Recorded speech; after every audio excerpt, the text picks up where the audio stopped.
Okay mga kababayan, mga ka-analyze, Chris Uno po at welcome back po ulit dito sa ating YouTube channel. Okay mga kababayan, mga ka-analyze, pag-usapan pa rin ho natin itong napaka-controversial na pagkamatay daw ho ni ex-under secretary or USEC ng DPWH Cabral, na kung saan nakita na lang ho bigla ang kanyang katawan na wala ng buhay ho sa isang lugar ho diyan ho sa Canning Road, diyan ho sa Benguet.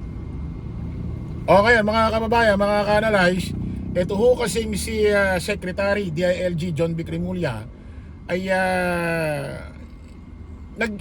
naniniguro lang na kung saan ay siguradong katawan, bangkay ho talaga ito ni Cabral, kasi baka raw ho ito ay budol-budol, meaning itatago ni Cabral ang kanyang identity,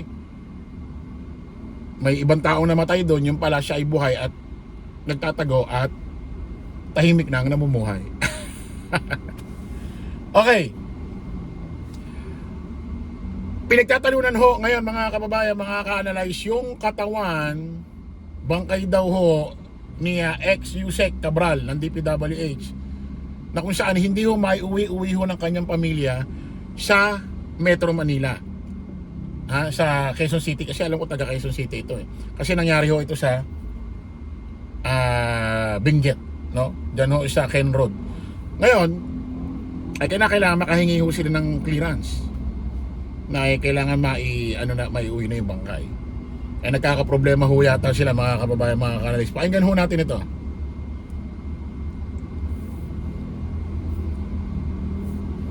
Patuloy na pinapalaga ng pamilya ni dating Undersecretary Catalina Cabral ang utos na i-autopsy muna ang sinasabing bangkay nito. Gusto na nila itong maiuwi, kaya nagka-tension kanina. Sabay giit na naniniwala silang walang foul play sa nangyari. Live mula sa Baguio City, nakatipon si Bea Pisa. Bea? Mel, aksidente ang pagkakahulog ni dating DPWH Undersecretary Catalina Cabral sa bangin sa Tuba, Benguet.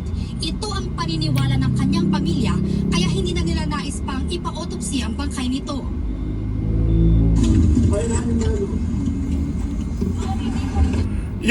Ito marami hong nag-react dito mga kababayan, mga ka-analyze. Bakit daw ho itong pamilya ni ex-USEC Cabral ng DPWH, especially ho itong kanyang asawa, ay andali ho natanggap na itong kanyang asawa na si Cabral nadulas na disgrasya sa may Cannon Road, doon ho sa may bangin. Hindi man lang nag-iisip, naghihinala na baka merong foul play, baka may tumulak dito, baka may pumatay dito. Especially, controversial ho ang kanyang pagkatao ngayon dahil nasasangkot ho sa malaking anomalyang flood control project. So meaning, merong mga nababangga itong malalaking tao. Bakit ang dali-dali niyang tanggapin yon? Kasi sa iba hindi agad matatanggap yon. Ito ho kasing asawa, maraming nagtataka, bakit tanggap niya agad? Wala man lang siyang pahayag na, mga kapulisan, imbestigahan niyo maigi yung itong aking asawa, baka may foul play, kasi imposible naman agad madulas yan dyan, di ba? Kasi the more na nandoon ka sa bangin, alam mong malalim, the more na nag-iingat ka. Iba kasi yung nadulas, halimbawa ngayon naglalakad ako ngayon, nadulas ako, yun talaga nadulas ako, kahit alam kong walang panganib dyan, ay nadulas talaga. Pero once na nasa isang lugar ka na alam mo may bangin, magiging defensive ka agad sa lakad mo, sa pagtabi mo dun sa gilid, magiging defensive ka agad sa mga galaw mo, baka bigla ka mahulog.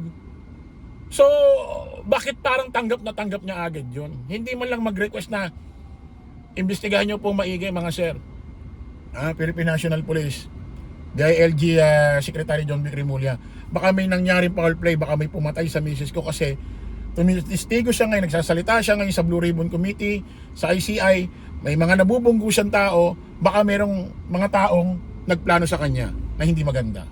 Diba dapat ganun bakit tanggap na tanggap niya agad? Pakinggan natin. Nagkainitan sa punerarya sa Baguio City kung nasaan ang labi ni resigned Public Works and Highways Undersecretary Catalina Cabral. Halos magmakaawa na kasi ang asawa ni Cabral na maiuwi na nila sa Metro Manila ang bangkay nito. Kami na yung anak ko, tsaka yung ako na mismo nagsasabing, asawa ko yan. Nanay niya na yan. Ba't ano pa gusto nila i-prove? Maghanap sila ng tao? Ang hiling ng pamilya ni Cabral, mapabilis na ang proseso ng pag-uwi sa labi. Hindi pa rin daw kasi napipirmahan ang death certificate nito. Pero sa sulat ng Justice Department sa NBI ngayong araw, iniutos nitong i-autopsy si Cabral sa lalong madaling panahon dahil sa mga anilay kaduda-dudang pangyayari kaugnay ng pagkamatay niya.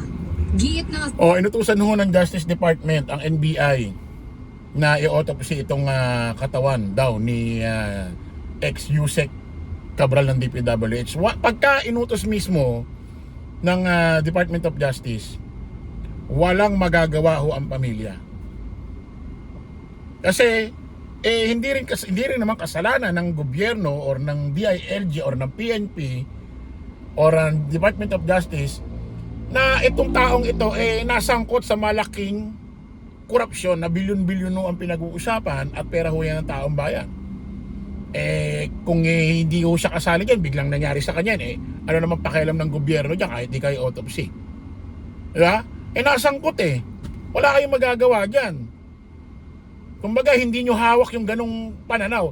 Although, andun yung respeto na kinakailangan wag na i-autopsy yan dahil kawawa nga naman, namatay na, i-autopsy pa, may i-examine pa yung katawan niya.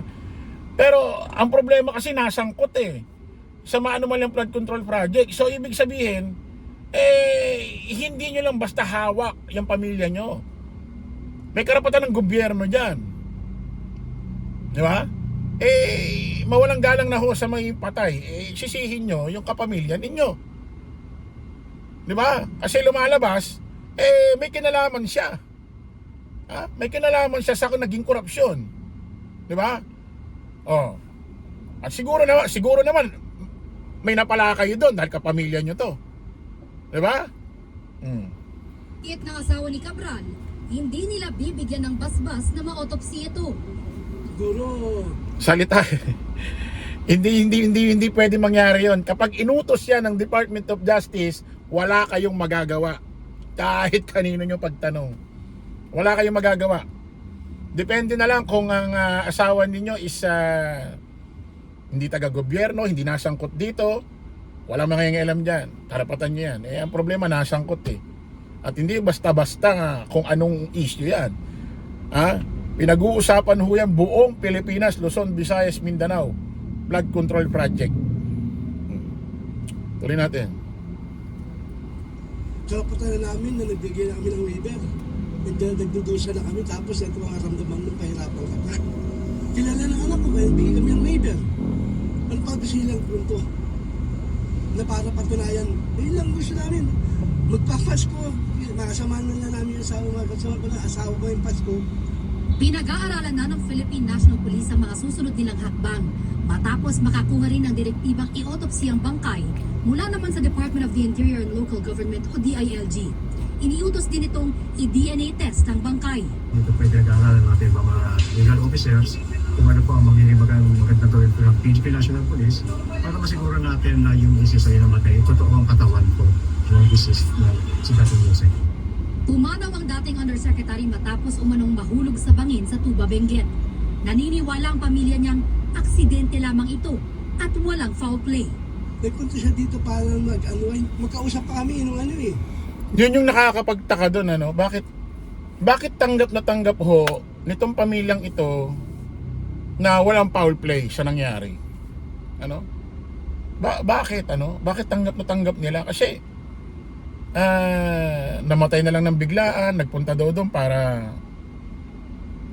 mawala ng stress, mag-chill, pero kinakailangan pa doon ka sa gilid ng Cannon Road na alam mong bawal doon at alam mong bawal doon ka mag-chill sa lugar na kung saan ay delikado, di ba? Parang nakakapagtaka kasi dapat sa kanilang pamilya una manggaling yung imbestigan nyo maigi, mga sir, kasi baka may foul play yung nangyari.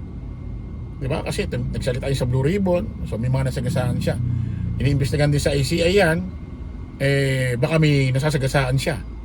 Baka may ginawang krimen sa kanya. Di ba? Tuloy natin.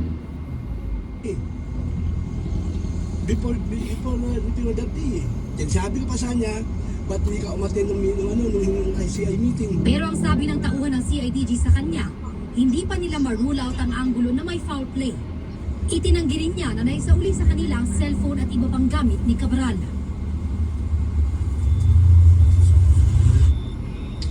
Mel, sa ngayon patuloy tayo nagbabantay dito sa labas ng punerarya para malaman kung may uuwi. So yan po mga kababayan, mga ka-analyze, nangyari ho ito kagabi.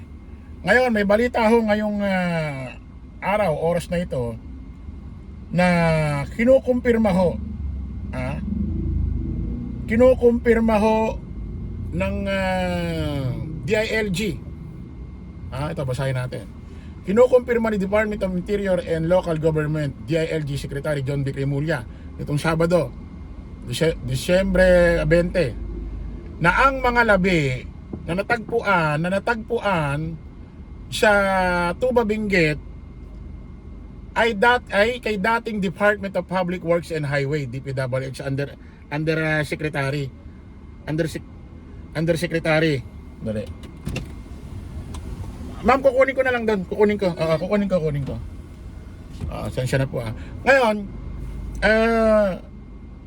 so confirm yung nahulog, yung katawang ayaw natin sabing nahulog eh. Pag sinabing nahulog, talagang alam mo yun, nahulog siya. Walang tumulak, walang ganon. So, ganito. Kumpirmado yung katawang bangkay patay na nakita ho doon sa Cannon Road, doon sa Bangin, diyan sa Tuba Benguet, ay kay dating Yusek Cabral ng DPWH. Ngayon, ang pinag-uusapan na lang dito, siya ba ay nadulas? Siya ba ay nadulas? Ganon na lang, nadulas. Umaga, nandoon siya, pinagbawalan. Kumain sila ng driver. Hinatid ulit siya, nagpatid daw ulit sa kanya, sa driver niya, alas 3 doon, iniwan ulit ng driver. Pagbalik na alas 5, wala na doon. Bakit ang nakakapagtaka doon, bakit pinagbawalan na siya, pilit pa rin niyang nagpahatid doon sa driver para mag-chill, mag-relax, mag-anti-stress doon sa lugar na kung saan delikado at pinagbawalan na ng una ng umaga. Ako, ito, opinion ko lang to, analyst ko lang, hindi ko sinasabing ganito nangyari. Baka naman may makikipagkita, may imimit siyang tao doon sa lugar na yun na kung saan walang CCTV. At baka ginawan ho siya ng krimen. Ay, baka lang. Kasi kumbaga nag-iisip tayo nagbibigay ho tayo ng konklusyon. Kasi ano ba to? Krimen? Ano ba? Kasi isipin nyo, sangkot sa maanumalyang flood control project, nagsalita sa Blue Ribbon Committee, inimbitan sa ICI, hindi nagsalita. Tapos bigla na lang ganito, namatay at nadulas. Sabi ko nga sa inyo, madulas ako ngayon. Walang problema, talaga nadulas ako ngayon. Pero the more na alam mong bangin, alam mong delikado sa isang lugar, di ba lalo kang nagiging defensive? Di ba? Lalo ka nagde-defensive. Parang ganito, tatawid ka sa isang lugar, walang sasakyan, iba yung klase ng tawid mo nun. Pero kung tatawid ka sa isang lugar na maraming sasakyan, iba rin yung tawid mo nun. Nakukuha niyo ibig ko sabihin? So, the more na nasa gilid si Cabral nung panahon, oras na yon, defensive ang katawan niya, defensive ang galaw niya, defensive ang hakbang niya. Bigla na lang madudulas. Igigilid niya na ng igigilid yung katawan niya hanggang madulas siya. Kinakailangan niya as in luminya siya dun sa may pinakakanto. Oh, come on. Kita ulit tayo sa panibagong vlog. Bye-bye po.